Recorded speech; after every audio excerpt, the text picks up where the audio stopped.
What's up, YouTube? It's your boy Gerard, now known as He Love Miami. Back with another banger video. This is a new series. I'm gonna call this is the Return of the Flash. I got this idea from the enemy anbu. Make sure you go subscribe to him. He just hit 1K. Anyways, if you want to read this, it's on fan fiction. It's called Return of the Flash. Alright, chapter 1. Naruto Uzumaki was not a normal boy by any means. Naruto Uzumaki wasn't your run-of-the-mill orphan. He was, as every orphan was, without a parent. He was, as every orphan was, lonely. He was, as every orphan was, sad. He wasn't, as almost every orphan was, looked at with pity and kindness. However, no, Naruto Uzumaki was looked at with disdain. I said disdain and hatred. Simply walking down the street incurred several cruel beatings. He had no idea why, but the entire population of Konohagakure no Saito seemed to hate him. He had very few precious people. In fact, the only one that could name on top of his head was Ryulen Sarutobi, or as he had dubbed the Hokage Gigi Ayame, a girl who helped her father run a nearby ramen shop, and Tucci, the father of said girl. It was sad, actually, a boy his age 5 being hated by everyone. Naruto had learned this early on in life. He was hated in the orphanage he lived in as well, ever since he learned to walk on his own. The matron of the orphanage started treating him like trash. He was not allowed to play with the children of his age, and even when he managed to talk to them, they would sneer at him and told him in no uncertain words that a monster like him was not welcome in their group. He would get sad and then leave. Walking the streets of the village was like a trial by fire for him. He had to take careful measures to remain as unnoticeable as possible. If he got noticed, a civilian would point at him, shouting to others, "The demon's here! Get him!" He would then run for his life, entering lanes and alleys. I ain't gonna lie, Konoha was low-key stupid for this, because the yellow hair, spiky blue eyes, Kushina's facial structure, does it not remind you of Minato like? Come on now, dumb bitch. But anyways, if he got noticed, a civilian would point at him, shouting to the other demons here, "Get him." He would then run for his life, entering lanes and alleys, taking a shortcut through a shop, entering from the front door and exiting from the back. Anything to get escape from the beatings. But it was suspicious that a 4-year-old boy was able to escape from the mobs. What no one, including Naruto, knew that Naruto had some special quirks. Naruto had, I'm not about to say that word, picture perfect memory. The ability to remember and recall anything he sees or hears once. In great detail, Naruto loved to read books, but he didn't know why he could recall every page of the book down to the exact words.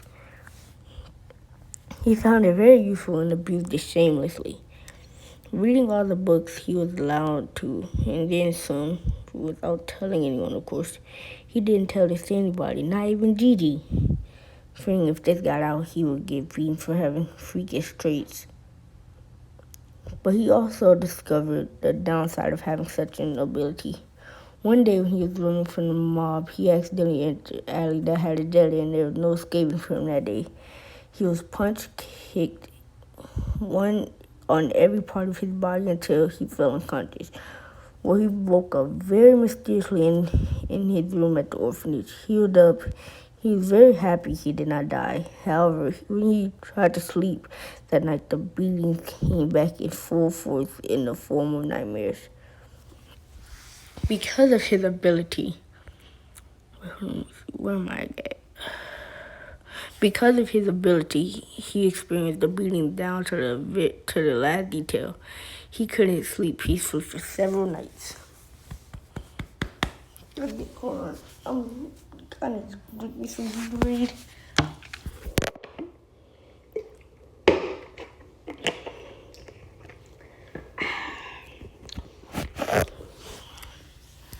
And by the way, if y'all didn't hear me earlier, I said shout out to the anime anbu. He just hit 1K, so go subscribe to him and help him hit 2,000 subscribers. Also, please like and subscribe on this video. Alright, so the next part says, another one of his quirks was sort of a sensory ability. He could sense danger if it was coming to him. However, it was a subconscious ability of sorts, activating only when he was in danger. But it was very useful in avoiding punches and stones that came when his back was turned. The village's behavior in general toward Naruto caused him to develop a need for positive attention, but also a need to avoid people. Preferring to keep to himself, he would not actively seek attention, but he would latch on like a leash to anyone who gave him some form of caring to. Sadly, the number of people who did could be counted on one hand. Dang, that's tough.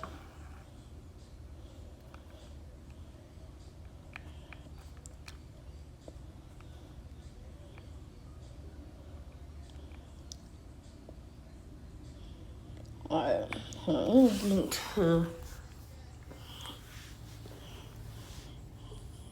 me get into a more comfortable position for y'all so I can finish this recording up.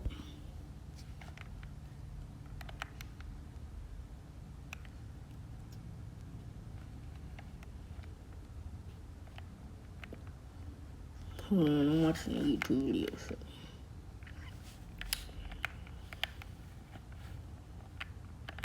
I'm watching one of my favorite YouTubers, Brody. Hold on, let me turn on my TV so I don't gotta wear these headphones. Actually, I'm just going.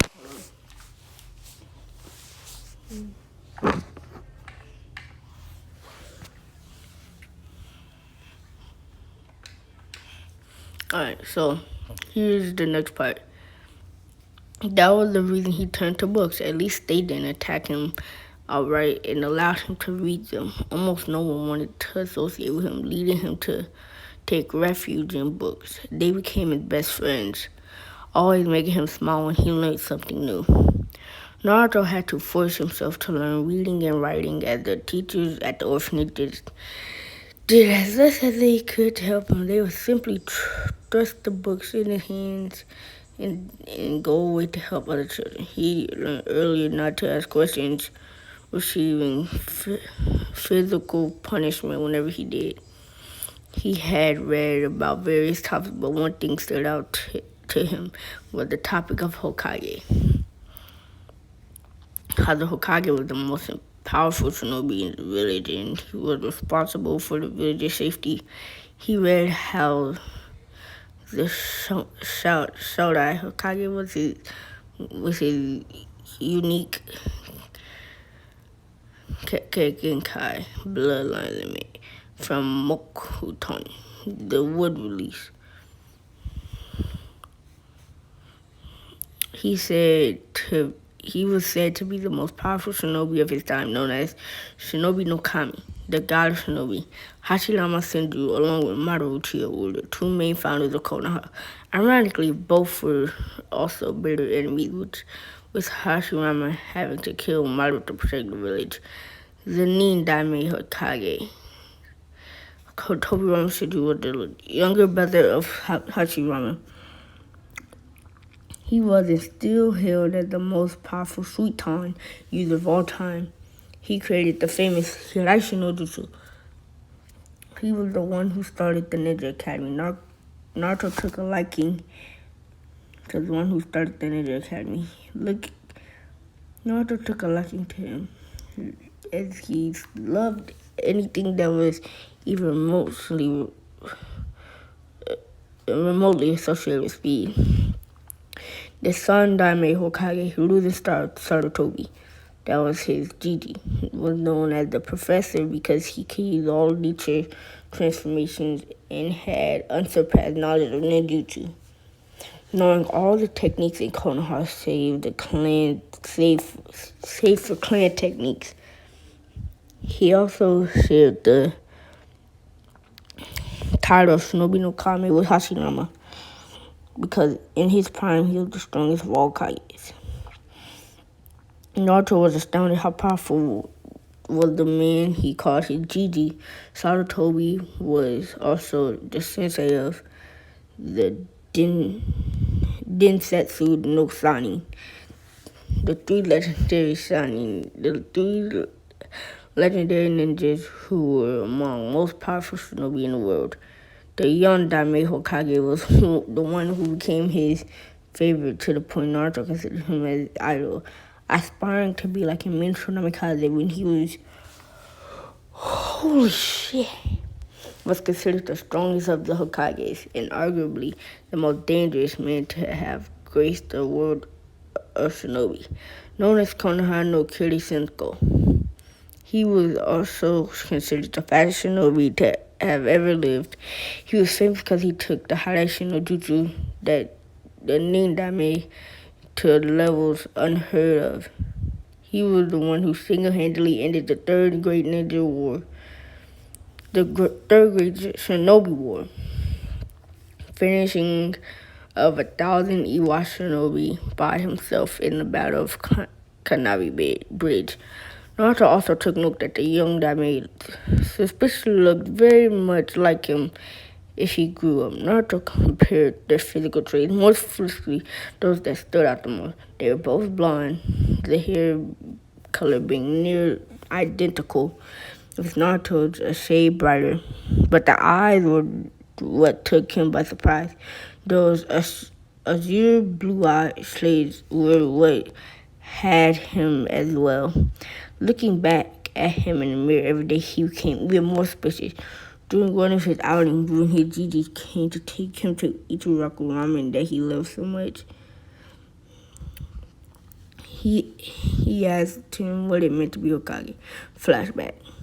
The old man stopped eating and looked at him, his eyes piercing at him as if searching for something. He then smiled and said, "Perhaps you should ask me first, Naruto-kun." What in the world? Hold on. Perhaps you should ask me first, Naruto.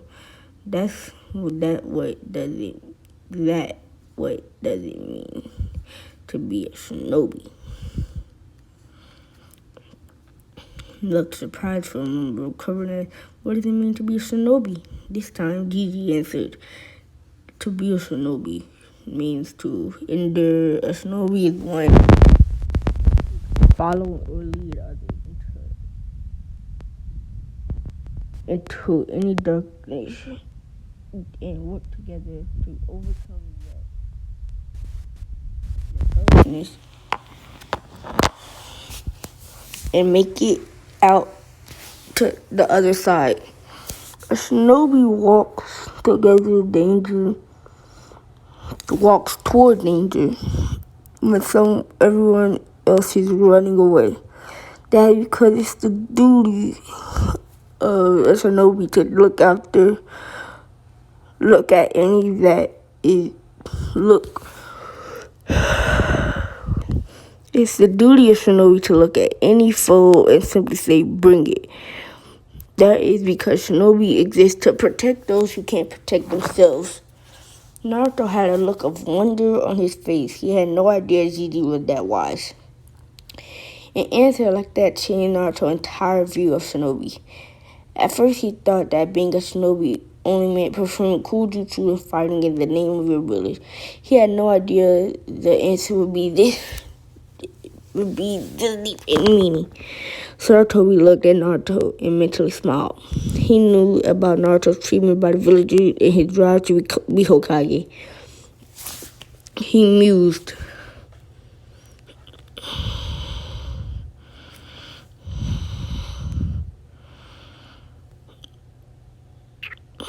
Not to recover from his wonder. Wait, no. He mused, perhaps I can give him a little insight on what being Hokage means. Naruto recovered from his wonder and stared at his empty bowl deep in thought. If this is what being a shinobi meant, then he had a pretty good idea of what being Hokage meant. I'm gonna have to end this here, guys. My phone is at 16% and my phone dies fast.